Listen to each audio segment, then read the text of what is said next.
Okay, so ladies and gentlemen, today on the show, I have a very dear friend, Keith Ferrazzi, who's joining us all the way from Los Angeles. He's really an incredible author, an incredible speaker, and someone who I have had the pleasure of learning so much from.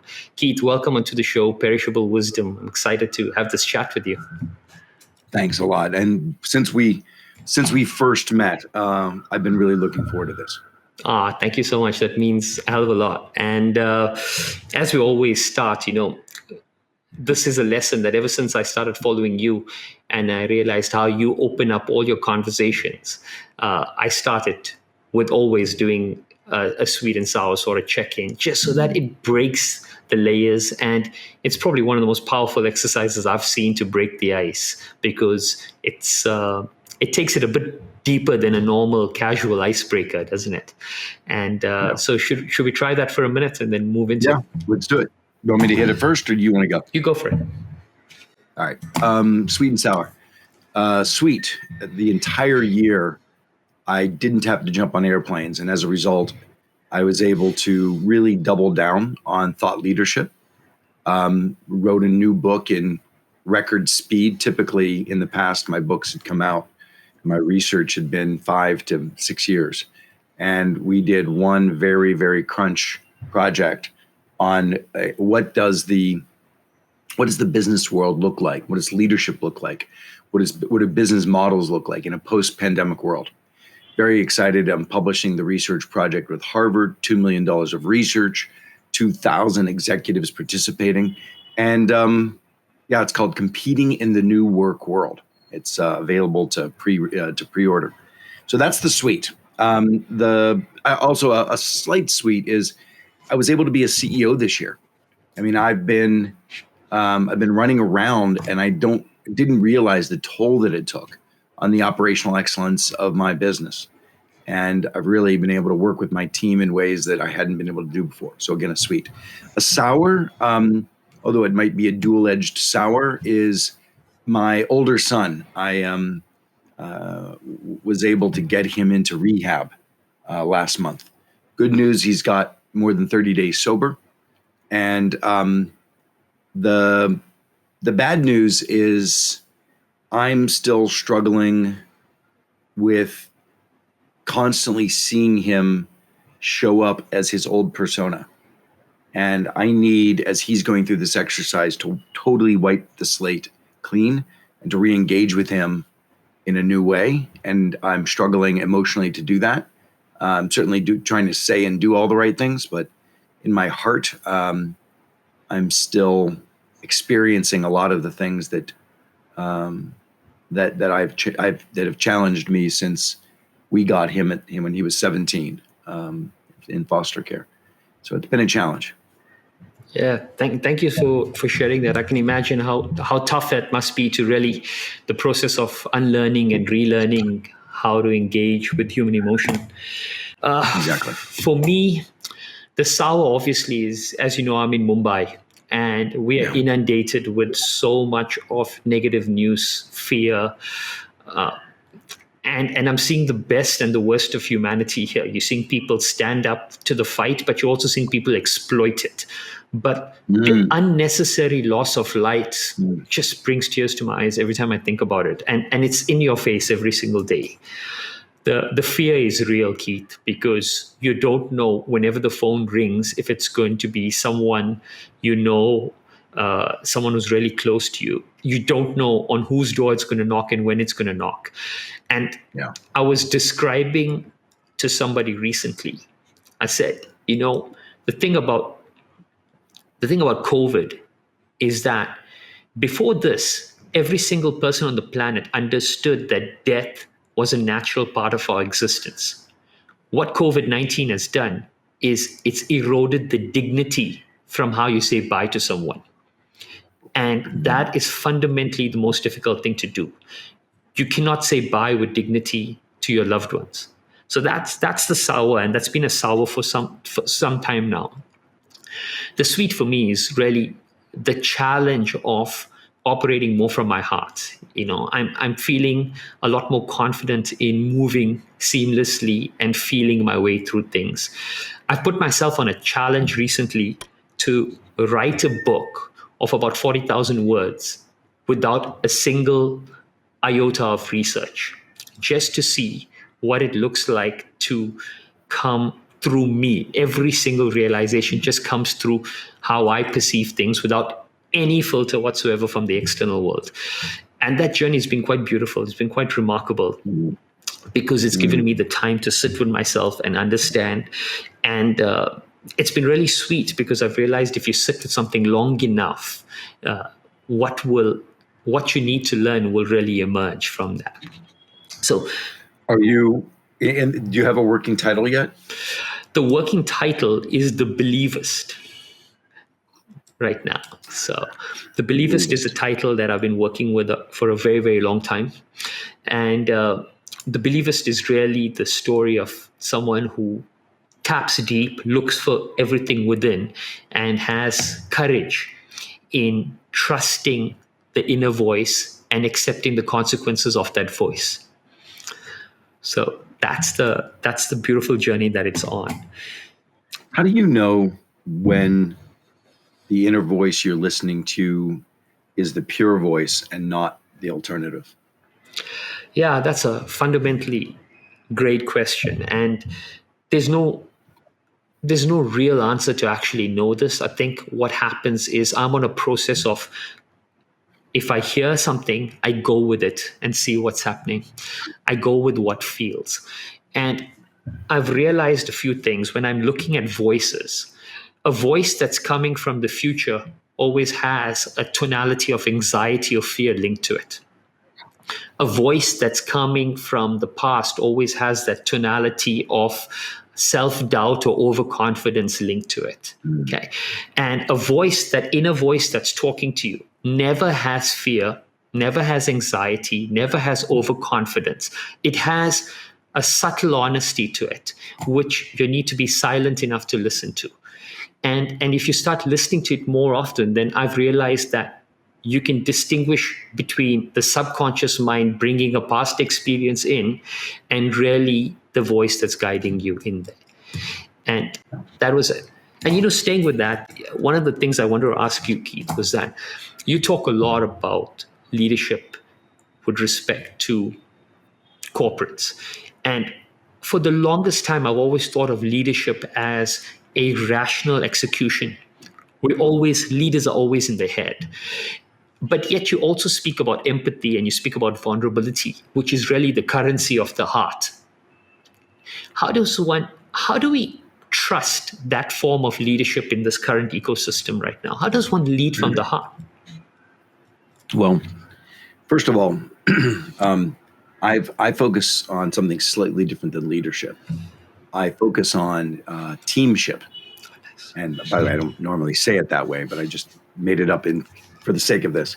I believe very strongly that it's more important right now in the era that we're in to focus on the efficacy of teams and team competencies, not just leader competencies, because you achieve through groups of people. And how we navigate through groups of people is typically a set of business rules that are wrong-headed and stuck. And we're reversing and recoaching, recontracting, I call it, reawakening the essence of what does it mean to be a high-impact team. And more importantly, what does it mean to be a leader in that team, which includes those who don't have the authority position to be a leader. Meaning anybody who's on the team is a leader of the team. My friend Stan McChrystal talks about the team of teams. Your most cherished and high prioritized team that you should focus on is the highest team you're on, not necessarily the one that you lead. And the importance of all of this is if you're really trying to be transformational, your influence on the most impactful people in the company to achieve your transformation is where you focus your leadership. Now, what happens if, I'm writing a chapter in a new book, Competing in the New Work World. And what happens if you see new technologies coming down the pike, and they are the use of AI as a fundamental source of business transformation? My friend Peter Diamandis says, if you're not in AI business in 5 years, you're not in business. And yet you're not the head of product. You may not even be in the C-suite. Let's say you're somewhere down low in the organization. Well, your ability to be an agent of change, a transformational agent, is available to you if you can lead people in service of a mission that has nothing to do with your authority to do so. It's the act of enlistment, right? It's the way movements are built. You know, there they go, I must follow them for I am their leader. I mean, the idea that Gandhi put out there around the principles of leadership aren't always hierarchical or control oriented. And they're not vertical. They're working in networks. So I wrote a book a number of years ago about networking that I'm most known for, a book called Never Eat Alone. And today we work in networks. And the definition of team is a goal we may have and a network of people we need to achieve it.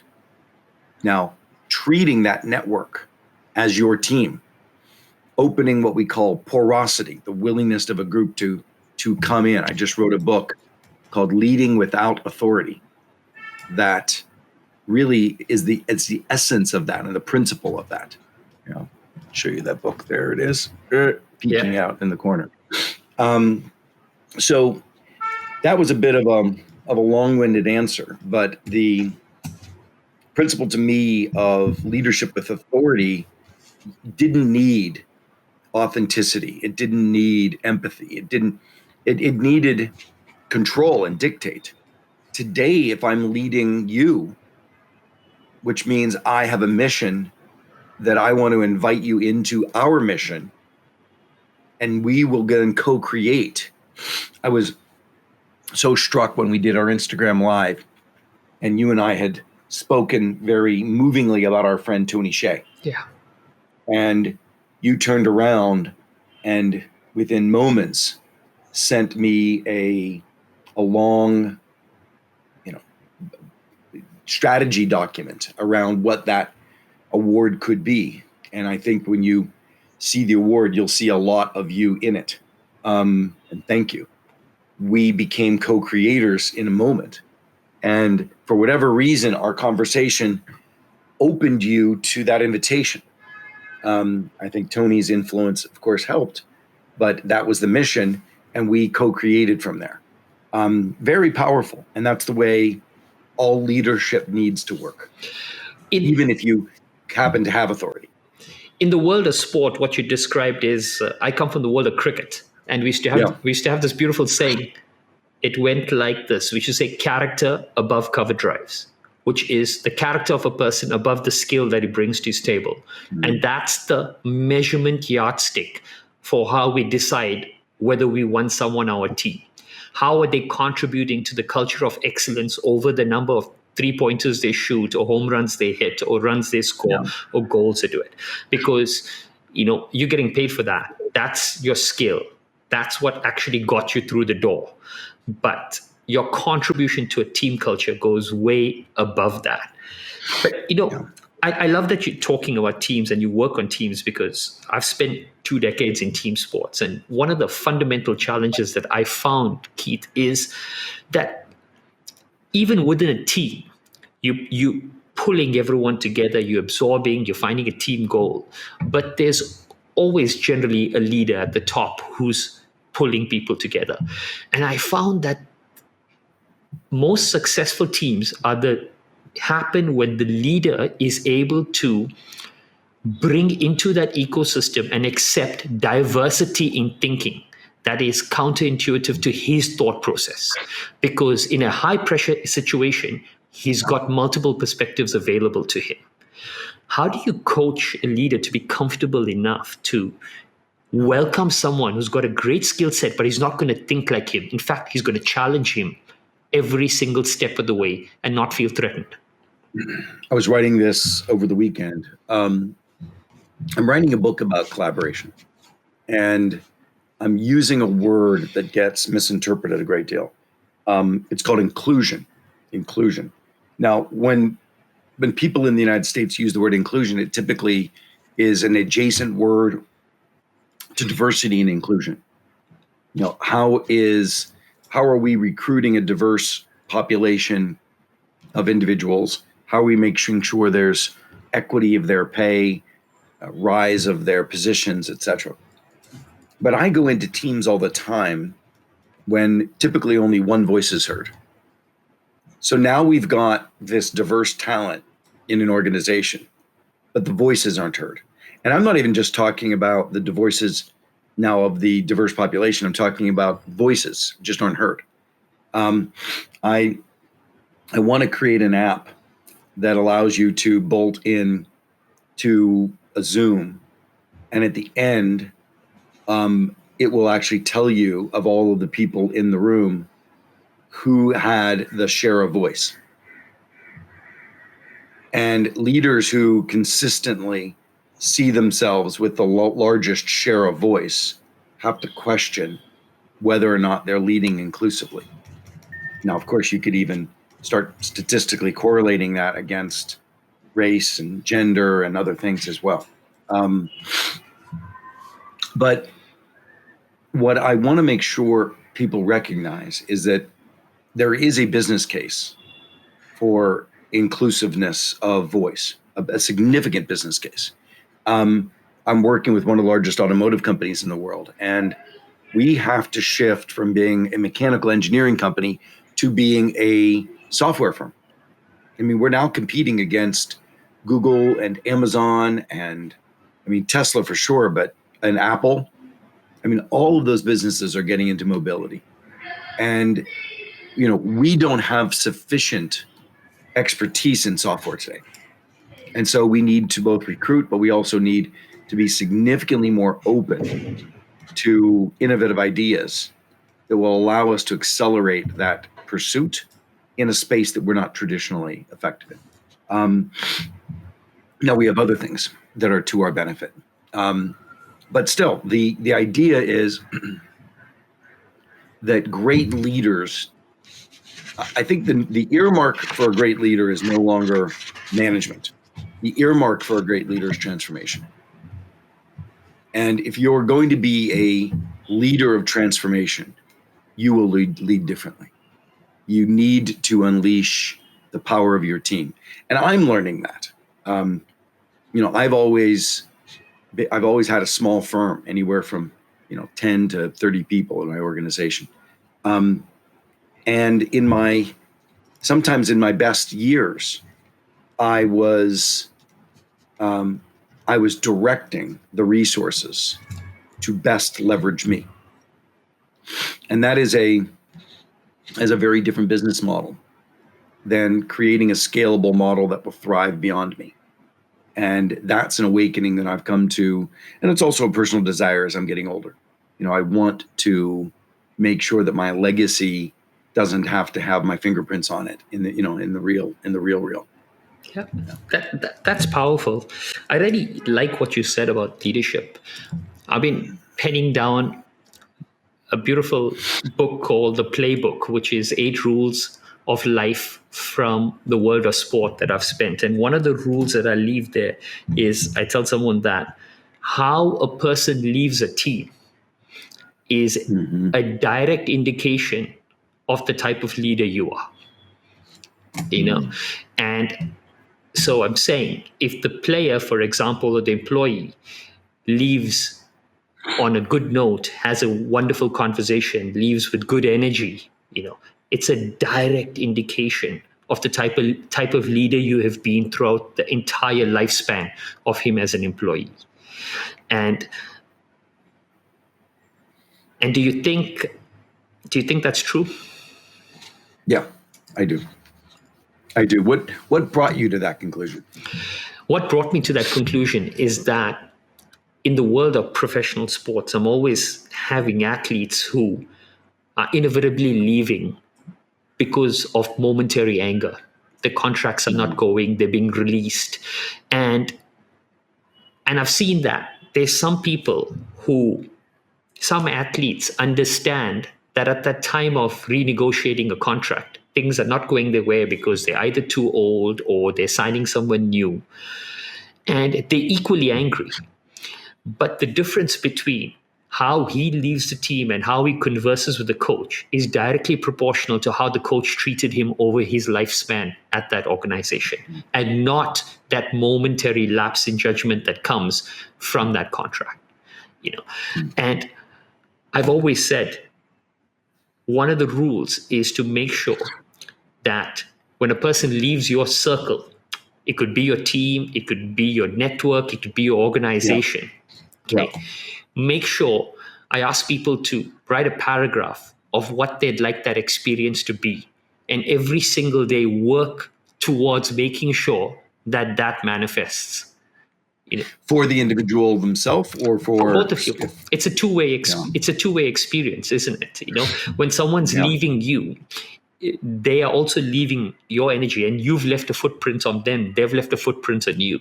I think the important thing. That is a beautiful, beautiful awakening. I see too often individuals managing feedback poorly. And first of all, feedback should be in service of the person you're giving it, not just in service of you. Yes. So a leader who wants to give feedback to an individual, if all of the feedback is about what they want to get out of that individual's performance, it will land in one way. If the feedback has been just shifted a bit to say, this person, I really want them to be successful here. How can I give them feedback that will help their success? Fundamentally different with a slight emotional shift. Absolutely. And similarly, I've seen too many individuals give that feedback poorly, give it in service of the individual giving the feedback as opposed to the other. But then as that person doesn't adapt, self-fulfilling prophecy to some extent, but as that person doesn't adapt, they consistently grind down and erode the relationship. You know, so let's say that person has worked at the company for 20 years. I've seen it at big companies all the time. But the last 2 years, their experience is so negative. They just feel they're constantly disappointing. They're constantly being told what they're not doing. There's no joy in the experience. Somebody that's been at the company 20 years redefines in their mind a negative company experience in that last 2 years. And it happens all the time. I see it all the time. I think To me, once I have identified that somebody needs to go, I'm thinking with a couple of exceptions. I really go hard to make them have a positive experience on the way out. This is a new philosophy. More in the past, I behaved like what I see in large corporate companies. But today I really see, okay, now I need to help them. Now I become their coach, not in this job, but in the next job. And I'm working hard to earn that right and to see that they don't have scarcity and fear upon their exit. They're seeing possibility. That's really interesting what you're just talking about, because that was a question I was going to ask you. When you're building a culture of inclusivity, sometimes you're going to come across a few people whose competence lacks and who's pulling the team down. And red flagging incompetence is really counterintuitive to inclusivity. When you're saying inclusivity, you're saying we dovetail each other's strengths and weaknesses. Okay. And what's that fine, subtle line between when you're saying, hey, you know what, we can dovetail each other, but you're really at this level where we're moving with the handbrakes up? Is there a subtle line, and how do we identify that? Well, the good news is in business, it's easy. We have a metric called earnings and market share and performance and productivity. So you can see if you got goals set, then you can see if we're not making them. That's the North Star. We have mission and purpose as well. And I believe that mission and purpose should also cascade into organizational behavior. So we should have we as an organization are the leading innovators on the edge of team performance. We're constantly innovating and have been for, since the year 2000. We were some of the first people. We did a massive research study for several years on what are the new people rules in a virtual world. We started that in 2012. So we've been innovating high performing teams for a very long time. So if somebody's not behaving as a high performing team in the organization, it's pretty clear that they're not against the North Star. If somebody's not delivering on their outcomes, it's pretty clear that they're not at the North Star. It's the first, and because we have metrics associated with it, we can do diagnostic surveys, and we do, around individuals and around individual pockets of the company that show that a team isn't adopting that behavior. So again, for us, it's not quite as nebulous. It's pretty clear when performance isn't up to par. Yeah. I love when we talk about metrics and performance, because it reminds me of a mistake I made for a very, very long time. I made this mistake for an entire decade, Keith. As a sports scientist, my job was to measure every single thing under the sun. I used to measure more than 350 physiological variables. And if you spoke to me 20 years ago, I'd have told you, hey, VO2 max is important, and this strength is important, and speed is important, all of these things. And then more than a decade after that time, I came to the realization there's a massive difference between a contributing factor to success and a deciding factor to success. And I realized that every single thing I'm measuring is a contributing factor. And I asked myself, what is the deciding factor? And the interesting thing was, how did I come to that? I realized that I'm measuring so much, and I'm asking myself, listen, I'm measuring these things. Am I measuring it because it's important? Or am I giving importance to it because I'm measuring it? And it's a subtle line. And then I paused for a moment and I had to say, I've got to look below the devil is in the details. Dig below that. See what's there, right? See what's that deciding factor. And I had to come up with something. And I came up with something that was really interesting. I call it the excellence quotient or the commitment quotient. And it's very simple. I get an athlete and I ask him to list down every single thing that he wants to achieve in a week or 2 weeks' time. Right? Just give me a list of it. Right? And rank it in level of importance. And then off you go. And then after a week or 2 weeks, I come back and I send him his checklist. I said, you tick off everything you've done. Right? And then I repeat that process one more time. And then what happens is you start getting a ratio between what he says he'll do and what he's actually doing. And that ratio is his commitment to excellence. Okay.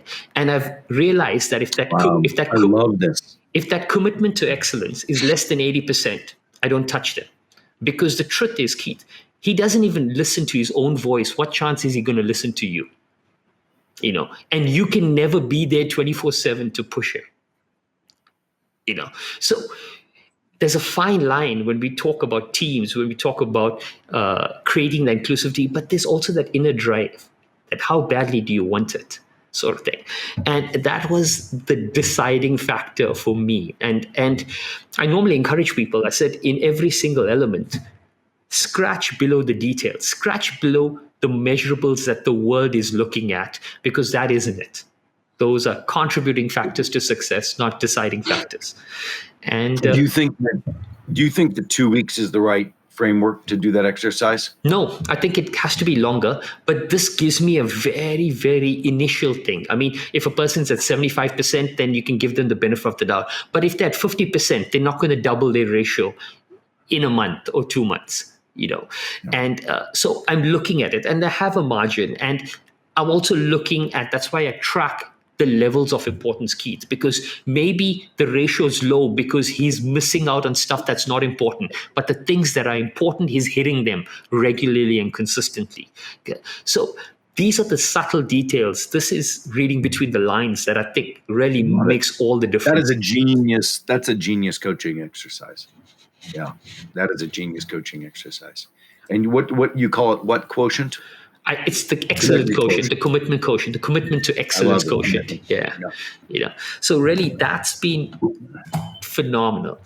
But so Keith, if we go a little deeper, okay, you want what is the metrics you think that are needed for a high performing team? If you had to break it down into one or two variables that you would give someone, any team listening out there needs to have this one thing or these two things.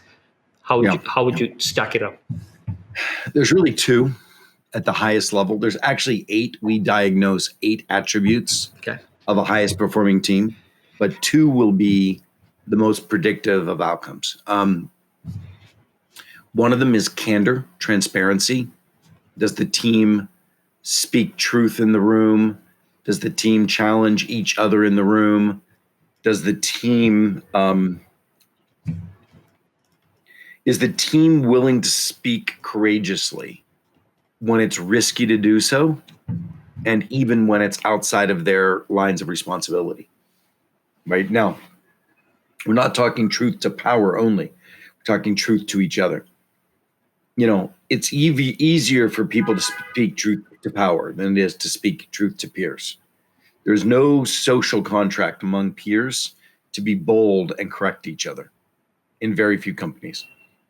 So that would be number one. Number 2 would be parallel, but it's about accountability. There's 2 types of accountability. Old school accountability. I make my numbers, I make my commitments, I hit my goals. That's old school accountability. That has to be present. But what's emerged is a new form of accountability that we advocate and coach to, peer-to-peer accountability. Are you holding each other accountable for success? So the team, and I have a word for this bundle of 8 attributes that I introduce in Leading Without Authority. I've talked to you about it. It's called co-elevation. Yeah. Co-elevation. When a team is truly going higher together. But the most important attributes would be the courage of candor and the courage of holding each other accountable. Now, that's odd coming from the relationship guy, the guy who wrote Never Alone, Who's Got Your Back, etc. The guy, who's been talking about the advocacy of vulnerability and empathy and authenticity in relationships in organizations. But the high performing attributes are what I just told you. Now the question is, what has to be present to have those? And it's one of 2 things. You either have them in the social contract and you hire for them. Some organizations are just like that. Amazon is like that, highly accountable, highly courageous and candid. And then you have most organizations that are conflict avoidant, polite. And polite usually means political. It doesn't just mean respectful. And so the relationship elements, being of service to each other, intimacy, vulnerability, those, if you put those as a foundation, then you get permission to do the hard-hitting ones. So the work that we do is a combination of the relationship and the empathy and the hard-hitting areas of high-performing teams. And they go beautifully hand in hand when you're coaching them. I absolutely love that. And I'm smiling to myself because I'm currently working on a startup called Soul, which is the School of Understanding Life. And I'm trying to disrupt the ed tech space, the education space. And it's all based on the fundamental premise that most education tech right now is a marketplace. You go out there, you get interested by a certain author, you land. After you do that, you don't know what to do. There's no accountability from the platform point of view. So I'm testing this beautiful thing, which is called accountability circles. So we teach courses, but we break those courses up into circles of 8 to 10 people that go on this journey together, that hold each other responsible for check-ins and check-outs on the day, for the learnings of the day. And we're finding hockey stick growth in terms of the commitment that's coming out of there and the learnings that are coming out of there. So I'm a massive believer. Well, that's when you and I talked the last time. I don't think I spent a lot of time talking about my book, Who's Got Your Back? because it's the poor middle stepchild that doesn't get a lot of conversation. Most people go from never eat alone, and then we go to whatever Yeah. my most recent book is. But Who's Got Your Back? I studied peer-to-peer support and how peer-to-peer support transforms lives and performance. And it might be something you take a look at, because soul groups, which I'm assuming you're going to have, these soul groups, there's a lot of formula in Who's Got Your Back around how to implement them. I looked at YPO, Weight Watchers, AA. I looked at all of these peer-to-peer groups in the research and created a system and what has to be present for a group of people to transform each other's lives. That's amazing. I want to ask something. I want to take it a little more personal in terms of our own growth and our own learning.